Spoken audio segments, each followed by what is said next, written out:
Unlock spoken English. Hear the flow. Introduction. When you watch your favorite TV shows or listen to podcasts in English, you might know the words. You studied them. But sometimes, it all sounds like a fast, mixed-up sound. It's like trying to hold water in your hands. It just slips away. You hear the words, but you don't understand their meaning. You might ask yourself, why does English sound so fast? Why can't I keep up? Is my English not good enough? If this feels true for you, know that you are not alone. Many English learners all over the world have this problem, and it can be hard. But what if I told you that to understand spoken English, you don't need to learn more words or ask people to speak slower? What if the key is to understand how they actually talk? When people speak in a normal way, they don't say each word clearly and separately, like reading from a list. Instead, they join their words together, making a smooth sound. Think of a river. The water flows together, not as single drops. Spoken English is like that flowing river. Sometimes, to make this flow easier and quicker, parts of words or small words become shorter or change their sound. This joining and shortening is called connected speech and reductions. This book, Unlock Spoken English. Hear the Flow, is your helpful guide to understanding this natural, flowing way of speaking. We will show you how to hear the flow and understand the meaning that is often hidden in connected speech. Let's look at a simple example. You probably know the phrases going to and want to. When you study, you learn them as two separate words. But when people speak fast, they often say them more like gonna and wanna. Do you see how the sounds change?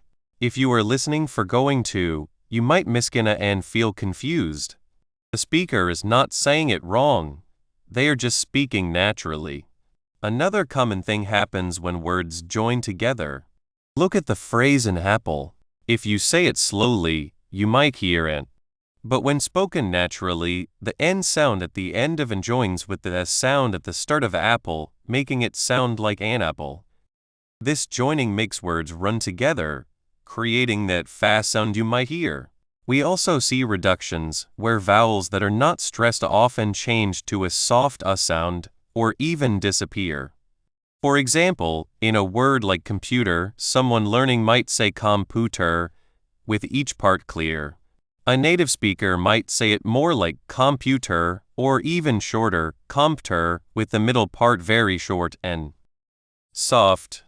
These are not mistakes. They are natural ways people speak to make their sentences flow smoothly. Your goal is to understand spoken English, right? When you start to notice these links and reductions, it's like a light turns on. Suddenly, what sounded like confusing noise begins to make sense. This is not just a small step. It's a big change in your ability to understand what you hear. You will go from feeling lost to feeling much more sure of yourself. Understanding connected speech can also help your own speaking sound more natural over time.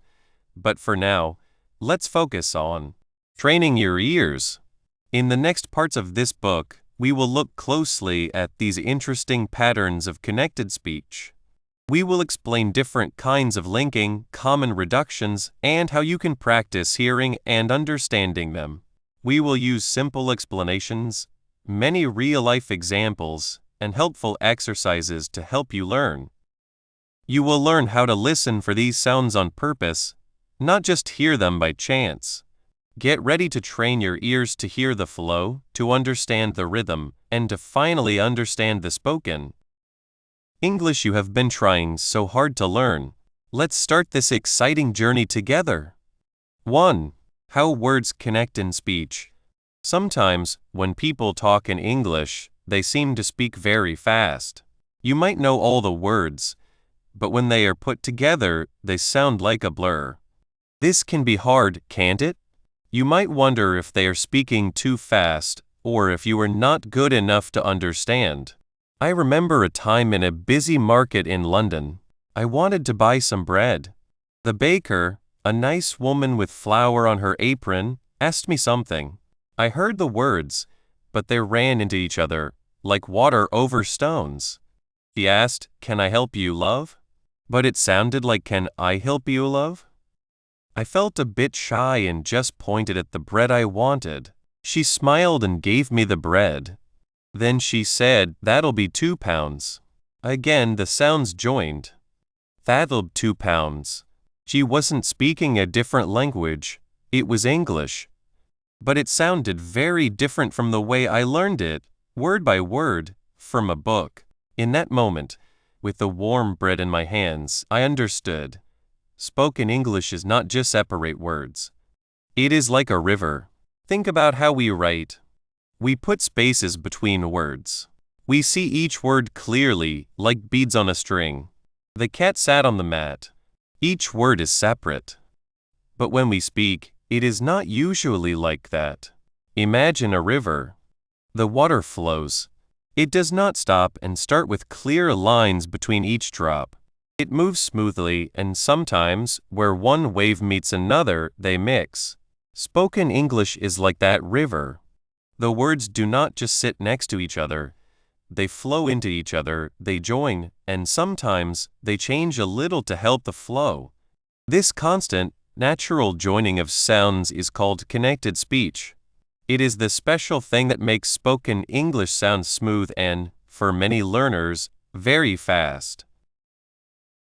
Why does this happen?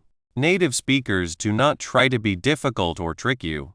It is just the easiest and most natural way for us to talk. When we speak, our mouths and tongues work hard. To make things easier and faster, our brains and mouths find shortcuts. Sounds join together, or sometimes, parts of words get shorter or are even left out. This helps us speak more smoothly and faster. For example, when you say an apple, the N sound at the end of N smoothly goes into the A sound at the start of apple. It is not really N and then apple. It is more like an apple. The N sound acts like a bridge between the two words. Or think about get out. If you say it slowly, you hear two clear words. But when spoken naturally, it often sounds like G'd out. The T sound at the end of get often disappears, and the G sound at the start of get becomes a little softer, almost as if it belongs to the next word. This joining of words is not random. It follows rules. These are the rules that native speakers use without thinking. They have used them since they were children, so it feels normal to them. But for learners, these rules can be a big problem. When you expect to hear get and then out, but you hear G'd out, your brain can get confused. It is like expecting to see two separate things, but instead, you see one thing made from two. This is why spoken English can sound much faster than written English. It is not always that people say more words each minute. It is that the words themselves are often made shorter and joined together. Let's look at another common example. Think about the phrase want to. We often say this very quickly when we talk. What happens? The T sound at the end of want often disappears and to gets made shorter. So, want to becomes wanna. It is not a new word, it is just the way want to sounds when spoken naturally. In the same way, going to often becomes gonna. These are not special words you find in a dictionary. They are the natural sounds of English when people talk casually. If you wait to hear the full, clear sounds of want to or going to, you will probably miss them when they are said as wanna or gonna. This brings us to an important point. What is the most common way words join in everyday talk, and how? Is this different from how we usually learn or think about single words? The most common way words join is by sounds moving smoothly from one to another. Imagine you are pushing a shopping cart. You do not stop the cart completely at each aisle marker. You glide through. In spoken English, words glide through each other. The last sound of one word often affects or joins with the first sound of the next word. This is very different from how we learn words by themselves. When we learn a new word, we usually learn how to spell it and how to say it as a single item. We might say cat and then sat. But in a sentence like the cat sat on the mat, the T at the end of cat and the S at the start of sat can join together, making it sound more like cat sat. The T and S sounds can join to make a TS sound.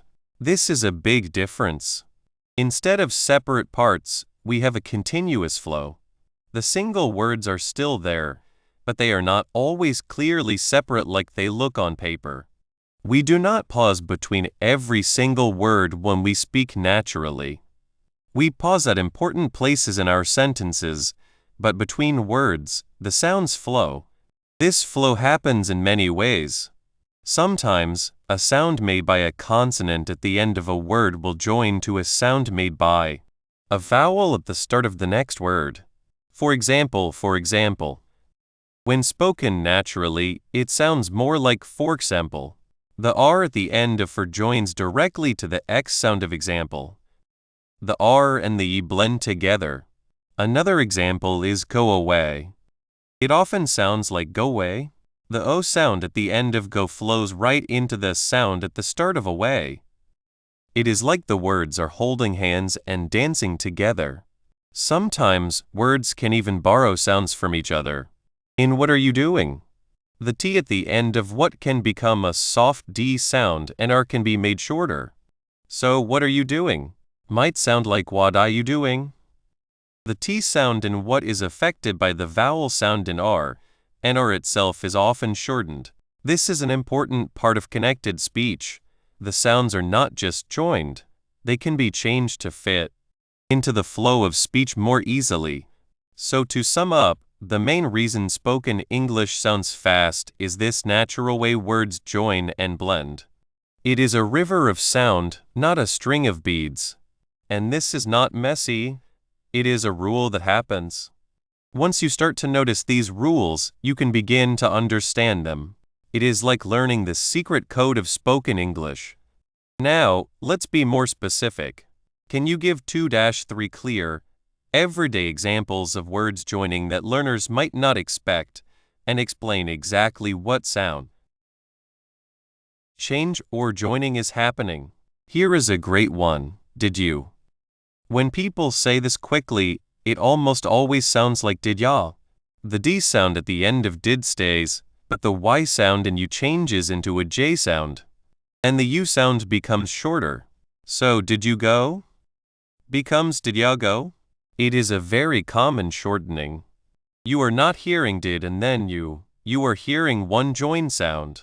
Another one that often surprises learners is going to. We mentioned this with gonna, but let's look more closely at the sound change. In going to, the G sound at the end of going is a sound made through your nose. When it is followed by the T sound in to, the T often gets dropped and the N sound becomes stronger. So going to can sound like going or, more often, it simply becomes gonna. The full sound of going is made shorter and joined with to. A third example is the phrase kind of. In casual talk, this often becomes kinda. The D at the end of kind joins with the O sound of, and the F sound is often dropped or very soft. So, I'm kind of tired sounds like I'm kinda tired. The D sound from kind and the O sound from of join smoothly. The words do not stand alone, they form a new, joined part. These examples, did you becoming did ya, going to becoming gonna, and kind of becoming kinda, show that it is not just about speaking faster. It is about the sounds themselves changing and joining. The T in want might disappear, the D in kind might join with the next vowel, and the Y in you might turn into a J. These are not mistakes. They are parts of natural, fluent English speech. Understanding these specific sound changes and joinings is like getting a secret decoder for spoken English. You start to realize that the sounds you are hearing are not random. They are the result of rules that happen naturally. It is important to remember that these changes happen because they make speaking easier. Imagine trying to say did you with a clear stop between did and you every single time. It would make you speak much slower. By joining them into did ya, you create a smoother, faster, and more natural flow. This is the main idea of connected speech and reductions. Words are connected, and parts of words or small words are made shorter in sound. When you first start noticing these things, it can feel like too much. You might hear did ya and think, where did the you go? Or what happened to the T and want? But as you listen more, and as we look at more examples together, you will start to see the rules. You will start to expect these changes. You will realize that the sounds you are hearing are not strange. They are simply English spoken the way it is meant to be spoken in everyday life. It is a different language, in a way, than the one you read in books, but it is the language that allows people to talk easily and quickly. This is the key to understanding spoken English. It is not about learning more words. It is about understanding how the words you already know behave when they are in a conversation. It is about training your ear to the natural rhythm and flow of English.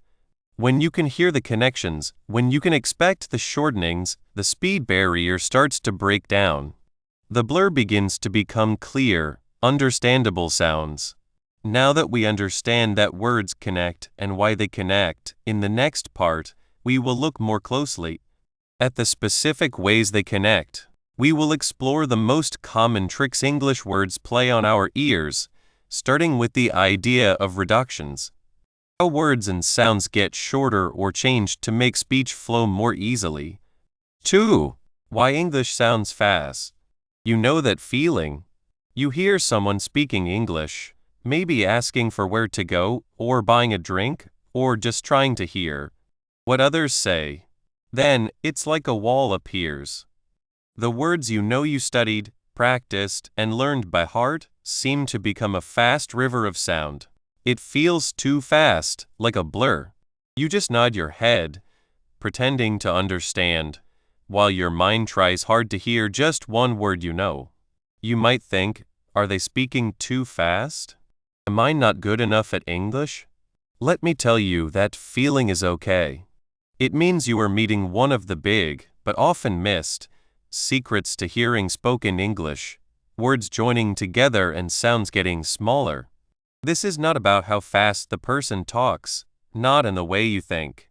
It's about how their words move together, how they naturally mix and get shorter, making a sound and a rhythm. Very different from the clear words you see on paper or in a book. Think of words like building blocks. When you read or speak slowly, you put each block down one by one with space between them. But when people who speak English well talk normally, they don't place blocks, they build a wall. The sticky stuff between the blocks, how words connect, is as important as the blocks themselves. These links make the talking smooth, sound more real, and yes, often much faster to ears not used to it. This is why English often sounds so fast. It's not that people are trying to talk very quickly. Instead, their mouths and minds work together to make a steady flow of sound. They don't stop between every single word. Their brains guess the next sound, and their mouths change to match. This natural way of joining sounds makes an illusion for your ears.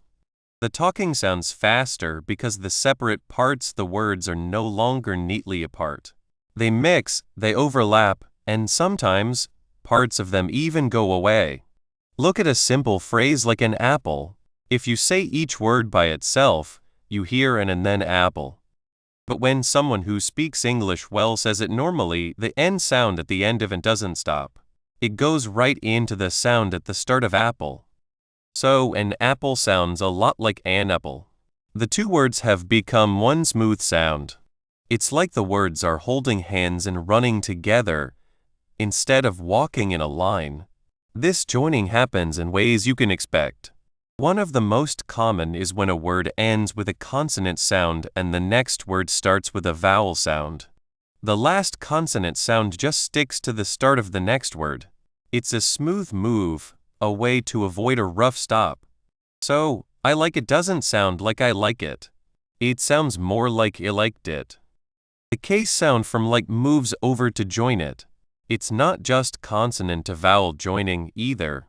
Sometimes, when words end in one consonant sound and the next word starts with a similar consonant sound, those sounds can mix or become simpler. Take the phrase big girl. If you say big and then girl, you have a hard G sound followed by another G sound.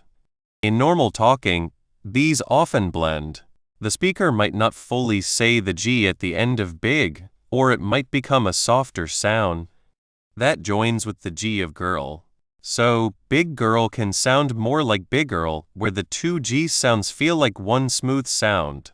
It's a small change, but it makes a big difference in how the phrase sounds.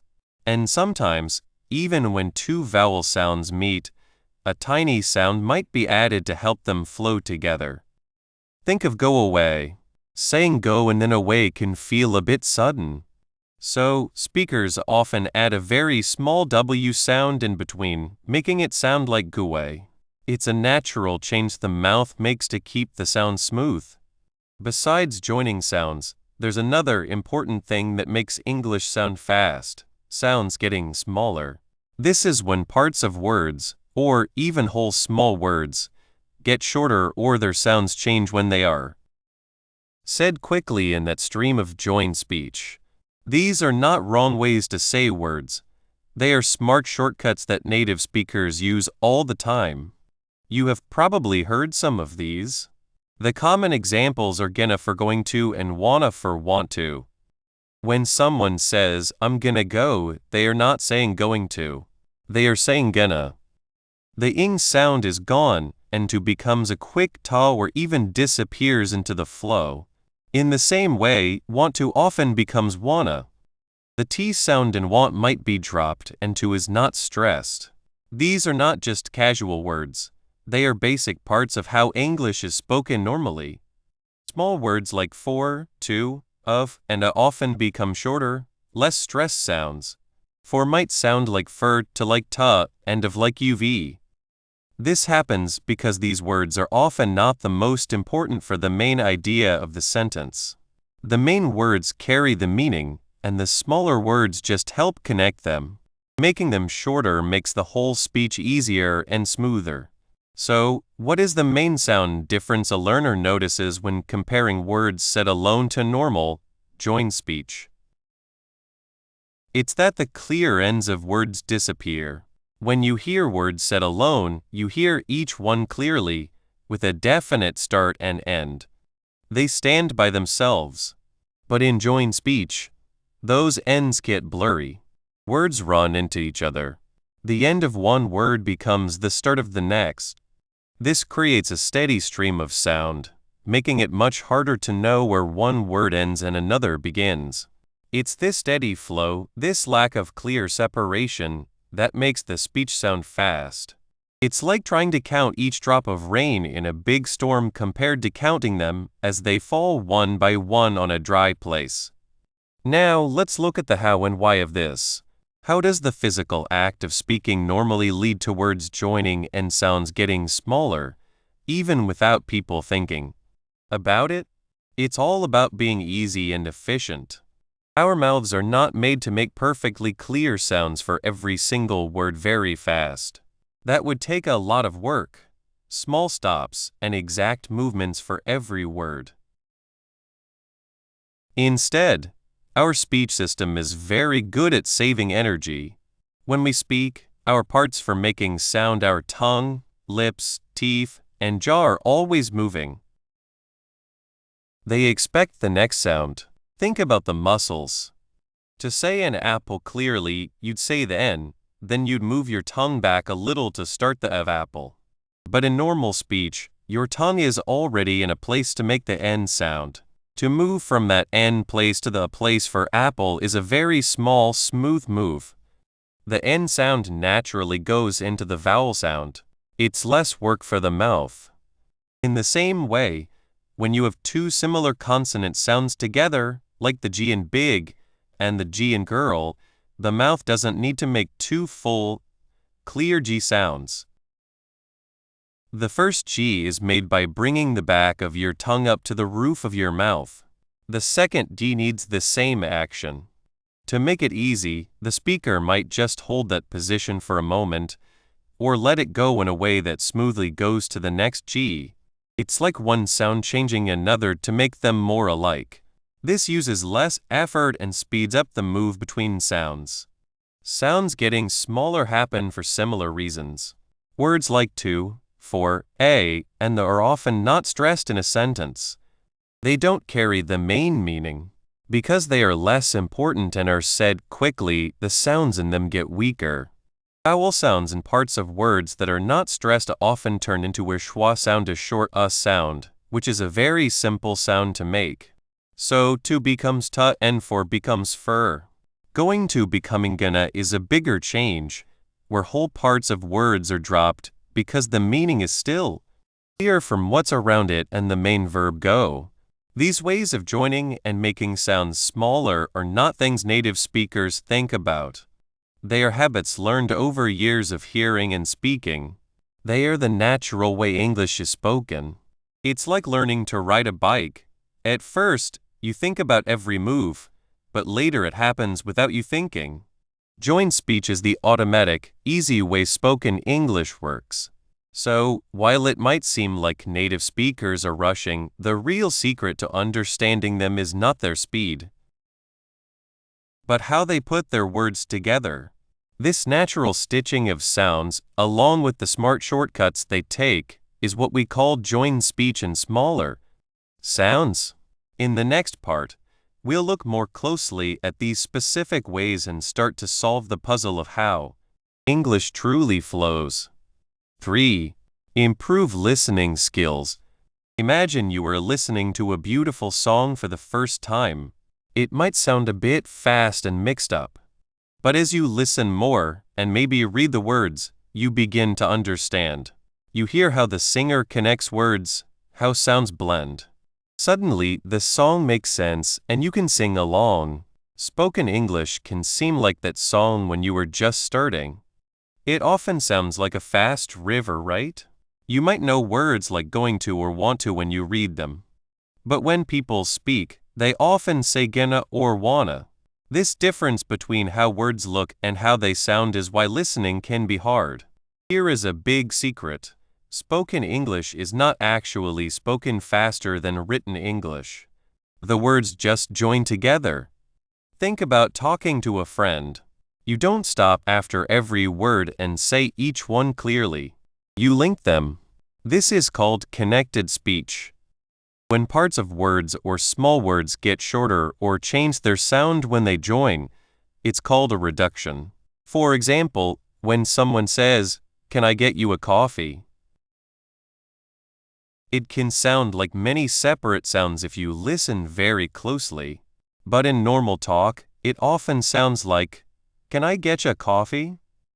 The to and get to become shorter. The whole phrase flows. This book will teach you these connections and reductions. It is the key to hearing spoken English well and making your listening much better. So, why does English sound too fast to learners? It's like looking at beads one by one versus looking at a necklace. If you only see the beads, they seem separate. But when they are linked, they make something new with its own beauty. When we learn English, we often learn words as single beads. But native speakers put them on a string. They link them. If you are still looking for the single beads, the necklace will look like a blur. You expect to hear each bead clearly, but you are hearing the smooth, connected string. Feeling that English is too fast does not mean you are bad at learning. It means you haven't learned the secret language of connected speech. It's like trying to read a book in a code you don't know. The letters are there, but the meaning is hidden. Connected speech and reductions are like a secret code native speakers use without thinking. They do it to speak more easily and quickly. It's natural for them. It's hard for learners. But here's the exciting part. This secret code is not a secret once you know what to listen for. Connected speech is not random. There are patterns. By learning these patterns, you can start to decode what you hear. You can go from hearing a mix of sounds to understanding the message. It's like getting special glasses that let you see the words clearly, even when they run into each other. Think about "I want to go." If you listen very hard for every sound, it might sound like, I want to go. But when people talk normally, especially to friends, it usually sounds more like I wanna go. Wanna is a shorter way of saying want to. The T in want might almost disappear, and the O in to can become a very short sound, or blend into the W sound. The words are still there, but they have changed to fit together smoothly. This is how we will improve your listening. We will teach you to listen for these changes, not just to the words you expect. You will start to guess them. You will learn that when you hear wanna, it means want to. When you hear gonna, it means going to. These are just two common examples. There are many more. So, how do these changes happen? What can your ears start to pick out? When words come together, sounds can change in a few ways, linking. This is very common. The end of one word joins the beginning of the next. If a word ends with a consonant sound and the next word starts with a vowel sound, the consonant often moves to the vowel. For example, an apple can sound like an apple. The N from and links smoothly to the of apple. Or get out can sound like get out. The T from get links to the U of out. Dropping sounds reductions. Sometimes sounds disappear. This often happens with unimportant parts of words or small words. We saw wanna and gonna. Another example is going to becoming gonna. The ing part often gets very short and to becomes a weak sound or disappears. Or think of, for example, spoken fast, it can sound like for example. The R from for links to the E of example. Changing sounds. Sometimes, a sound at the end of one word changes the sound at the beginning of the next. This is a bit harder, but it's also natural. For instance, the T sound in what are you doing can sometimes sound more like a CH sound, making it what you doin'? The G at the end of doing often becomes a simple N sound, so it sounds like doin'. By seeing these patterns how sounds link, drop, or change, you change from someone who waits for individual words to someone who actively figures them out. You're not just hearing sounds. You're listening for how they work together. You start to guess what might happen when words meet. This makes a big difference. Let's go back to our story. Imagine Sarah, a student learning English, is in a busy coffee shop. She wants to order a latte. The barista, Alex, asks her, "What can I get for you today?" Sarah hears, "What can I get for you today?" She knows these words. But because they are spoken together, with natural links and reductions, it sounds like a fast stream. She might miss the to in today because it's so quick. She might not clearly hear the T in get because it's softened by the next word. She might even hear what can I get for you is what you getcha for you if she tries to think too fast. She pauses. She thinks, did he say what's that for you? Or can I get that for you? She is confused. She knows the words alone, but the connected sound is a puzzle. She might say, sorry, can you say that again? This is very common. It's not Sarah's fault. The natural, flowing sound of spoken English is different from how words are taught one by one. Now, imagine Sarah has studied unlock spoken English. Hear the flow. She has learned about connected speech and reductions. When Alex says, "What can I get for you today?" Sarah's brain is ready to understand it differently. She still hears the individual words, but she also hears the flow. She hears what can I get join into something like what you get. She hears for you flow together. And she hears today as a smooth, connected word. She is not just hearing sounds, she is hearing the patterns of those sounds. So, when Alex asks, "What can I get for you today?" Sarah hears it not as 10 separate words, but as a phrase with natural links. What can I get for you today? And because she learned about reductions, she might hear today shortened a little, or the T and O sounds blending. She is listening for the rhythm and how sounds connect. Suddenly the phrase is not a jumble. It is clear. She understands Alex is asking what she wants to order. She can say with confidence, "A latte, please." This is the power of understanding connected speech and reductions. It's the difference between trying hard to catch a few words and truly understanding the whole message. It's the difference between feeling upset and feeling sure of yourself. The main point is that the speed you hear is often because words blend together. Your brain is trying to find single words that aren't there, or at least not in their full, clear form. When you start to know these natural links and reductions, you are giving your brain the tools it needs to understand speech correctly. You are helping it see the necklace, not just the beads. This is not about memorizing every possible reduction. It's about understanding how it works. Once you know how sounds link and change, you can use that knowledge for new words and phrases you hear. It's a skill that grows with practice. The more you practice listening for these patterns, the better you will become. So, to review our journey. 1. The fast feeling. The idea that spoken English is too fast is usually because words blend naturally, not because people speak too quickly. 2. Patterns help you understand. Connected speech and reductions follow clear patterns. Learning these patterns is like having a secret key to spoken English. 3. Become an active listener. Instead of just listening, you will learn to actively listen for these specific sound changes and links. 4. What to listen for. We will show you common examples of linking, dropping sounds, and sound changes that you can start to notice right away.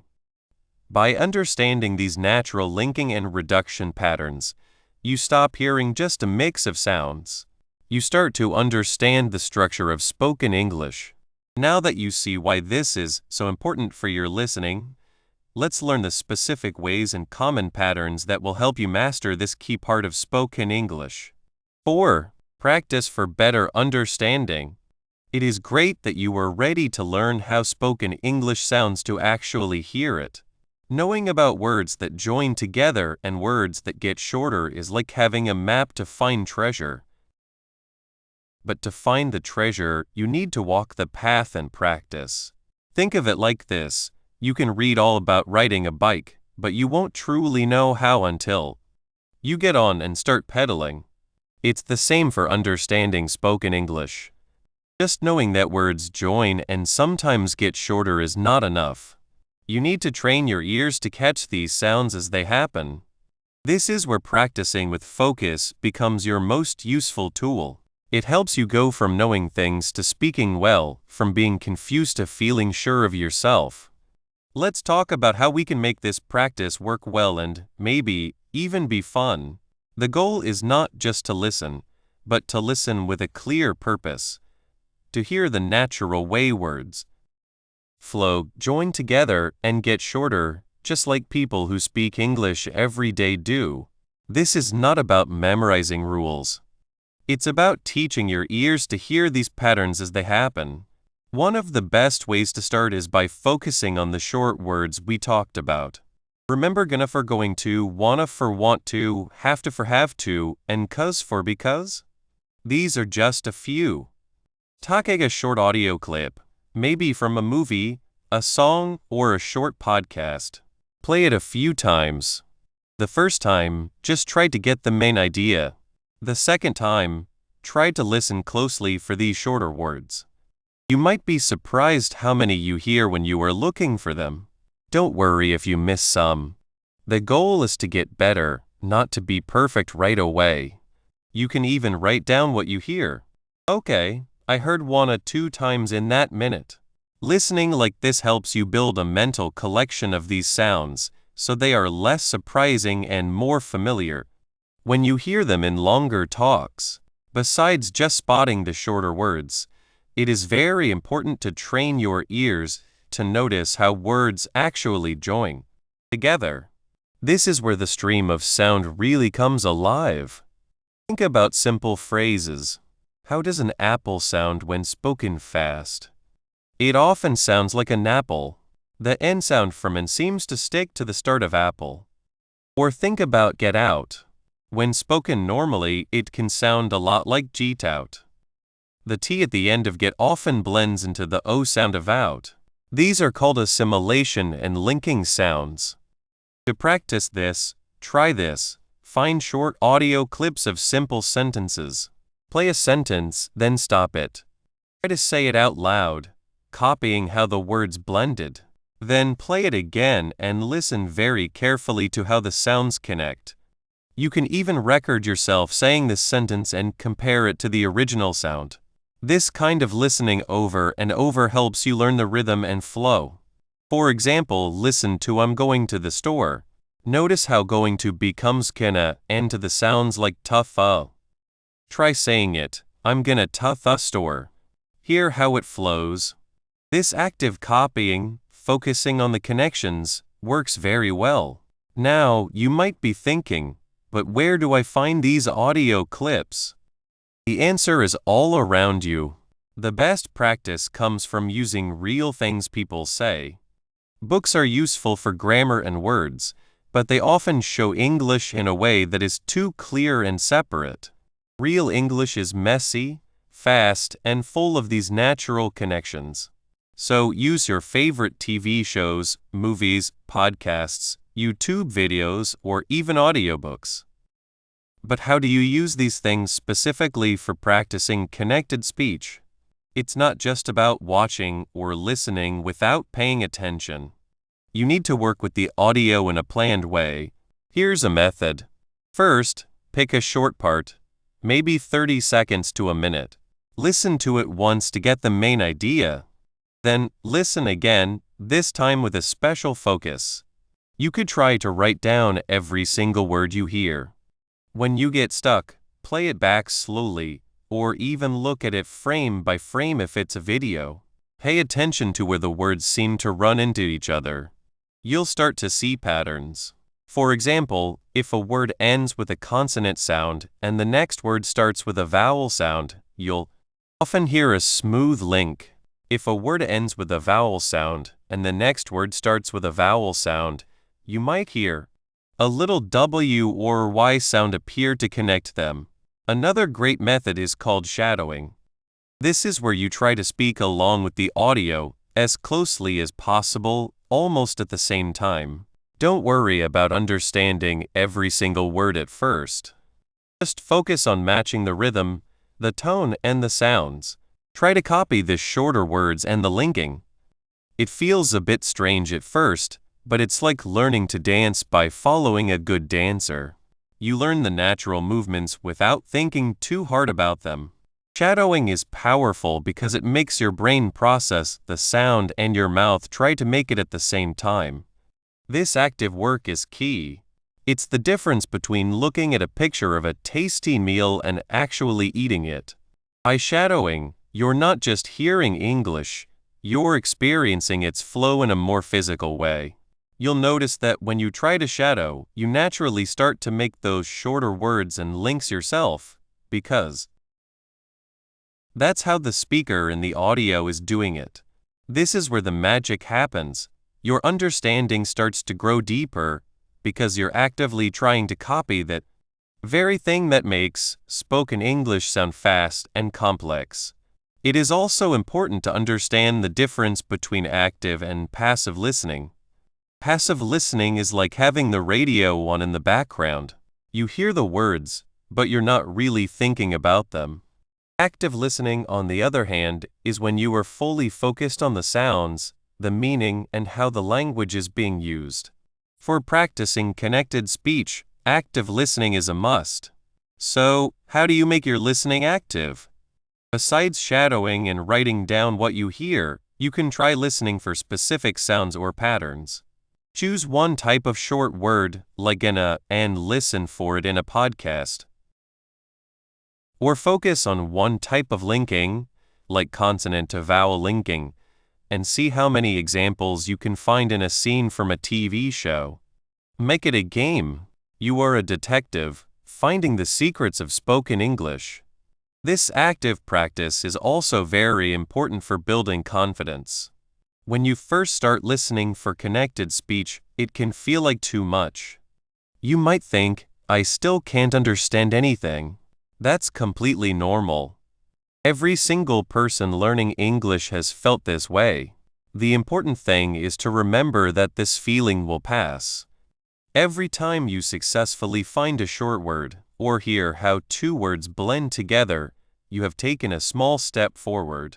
These small wins add up. Think about that moment when you finally understood a joke in a movie because you caught the small details in the spoken words, or when you successfully ordered your coffee without needing to say it 3 times. These moments give you a big boost of confidence. They prove to you that you are getting better, that your ears are getting better. The more you practice, the more familiar these sounds become. What once sounded like a jumble of noise will start to become individual words and phrases, linked together in a way that now makes sense. Let's look more closely at how to use real things people say effectively. Imagine you are watching a show you like. Instead of just following the story, try to pick out a character whose speech you find especially clear, or maybe one whose accent you want to practice. Focus on that character's words for a bit. Try to repeat their lines, paying attention to how they link their words. You can even stop the show and repeat a phrase many times, trying to get the exact rhythm and sound. Podcasts are another great resource because they are only audio. This means you have to rely only on your listening skills. Many podcasts have written versions of what is said, which can be a big help. You can listen to a part, then read the written version to check if you understood. Then listen again without the written version, trying to hear the connections you saw written down. This comparison is very valuable. You will start to see how the written word often hides how things are actually said. For example, let's say you are listening to a podcast about cooking. The host might say, "You're gonna want to add a little bit of salt." If you just hear "you're gonna want to add a little bit of salt," it might sound like many separate words. But if you focus on the flow, it becomes "you're gonna wanna add a little bit oof salt." The to and want to become shorter, like ta, or even disappears into wanna. The a in a little becomes a soft sound like oh. The v of salt can sound like uff. Actively listening for these small changes and then trying to repeat them is how you teach your ears. The good feeling you get from this active practice is huge. When people learning English feel that spoken English is too fast, it often leads to feeling upset and helpless. They might start to believe they are bad at languages or that their hearing is not good enough. But this practice directly fights those bad feelings. By actively working with connected speech, you are taking control. You are no longer a passive person who can't keep up with fast speech, you are an active decoder. Every time you succeed at understanding or copying these patterns, you build belief in yourself. It proves that you can get better. This is not about natural talent. It's about learning a skill through steady work. Also, this practice helps to make the speed of English less confusing. Often, it's not that people who speak English are saying many more syllables per second, but rather that they are using fewer clear sounds and joining them more smoothly. When you learn to hear these links and shorter words, the speed you feel goes down a lot. The words that once sounded like a rush of syllables start to separate and become clear. It's like learning to see individual trees in a forest that you previously only saw as one big green mass. Think about the simple phrase, "What are you doing?" When spoken naturally, this often becomes "Whatcha doin'?" The what are joins into whatcha, and doing often loses its last G sound. If you are expecting to hear "What are you doing?" clearly you might miss "Whatcha doin'?" But once you know this shorter form, it becomes much easier to catch. Practicing by listening for whatcha in conversations or media will make you much better at understanding this common question right away. The main thing to remember is that getting better comes from steady, thoughtful practice. It's about making listening an active, not a passive, experience. Don't just let English wash over you. Focus on the connections. Try to copy them. Be patient with yourself. Every time you try, you are getting closer to understanding that natural flow. By actively using these practice methods, you're not just improving your listening, you are training your ears to hear English that way it's truly spoken. This new ability to understand the natural flow of words will naturally lead us to explore how we can start to say that same smooth, connected English ourselves. Conclusion: you have finished Unlock Spoken English. Hear the flow. This is great. You have taken a big step to understand spoken English much better. Do you remember how sometimes native speakers sounded like they spoke too fast? It was hard to catch every word you heard, but you didn't really understand. The secret is not just learning more words or grammar. It is about understanding the natural way spoken English sounds. It's how words join and change when spoken fast. We call this connected speech and reductions. This is why going to sounds like gonna and want to sounds like wanna. Think of spoken English like a river. If you try to catch every single drop of water, it's too much. But if you understand how the river flows, it's easy. Connected speech is the flow of English. When you know how sounds join, disappear, or change, you don't need to figure out each word alone. You will start to hear the natural sounds. This makes it much easier to understand what you hear. Remember those moments when a group of words suddenly made sense? That's the power of knowing this.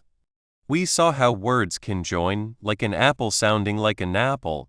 This makes speech smooth. We also saw common changes like gonna, wanna, and gotta, and how short words often use a soft sound. This is not a small change. It's a big change in how you understand spoken English. You now have a special tool to understand natural speech. Learning about connected speech is like learning the rules for a game. Now it's time to play. The more you listen and use these ideas, the more natural they will feel. So, keep listening to podcasts, movies, and people talking. Focus on the flow and rhythm, not just single words. Try to find the joins and changes we talked about. Some days might be hard, but remember how much you have learned. Every time you listen, you get better at understanding. Imagine understanding conversations easily, watching movies without needing subtitles, or joining in meetings more. You can do this now.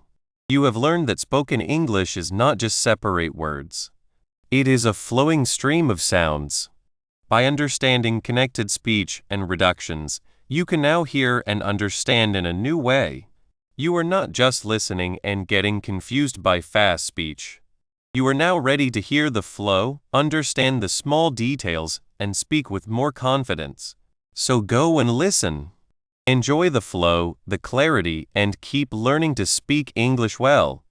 Spoken English is now easier to understand than ever. Happy listening!